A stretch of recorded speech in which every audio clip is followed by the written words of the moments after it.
Платформа има, вија прочита господинот Ејуб, за што јас му благодарам. Истакна пратеникот од ВМРО ДПМН Илија Димовски на денешното продолжение на конститутивната седница на Собранието на Република Македонија. Денеска, ако најдеме гаранција, денеска да го распуштиме Собранието на Република Македонија, уште денеска ќе биде избран председател на Собранието на Република Македонија, што ќе има единствена улога да распише брзи локални избори и да распише брзи предвремени парламентарни избори. Ајдете, па со оваа платформа, ако победите заедно со сите ваши ветувања за минимална плата, за радиодифузна такса, ако победите, ние нема ниту една запирка да ве стопираме за да ги реализирате ветувања. Да најдеме гаранција, денеска ќе избереме председател на собрание, денеска го распуштиме собрание. Тој додаде дека ВМРО ДПМН и Коалицијата за подобра Македонија немаат никаков проблем за председател на Собранието или на било која друга функција која ја бира Собранието да биде избран албанец, турчин, србин, бошњак, влав или ром.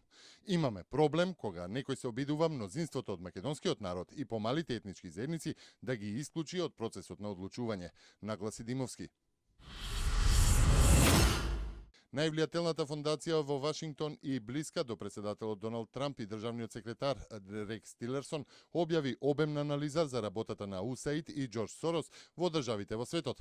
Во анализата се наведува дека USAID се карактеризира себе си како водечка владена агенција која работи за да се стави крај на сиромаштијата и промовирање на демократијата и демократското општество во светот.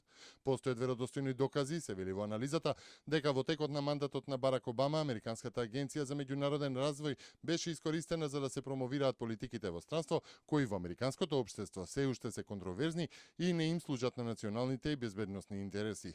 Фондацијата повика на истрага од Тилерсон, но понуди и неколку решенија како да се спречи идното мешање на Сорос и USAID во политиките на други држави.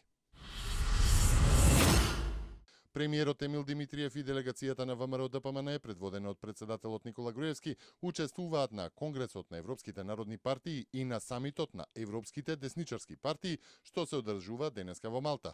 Европската народна партија денеска на својот конгрес усвојува резолуција со што едногласно порачува дека иднината на Западниот Балкан е во Европската унија.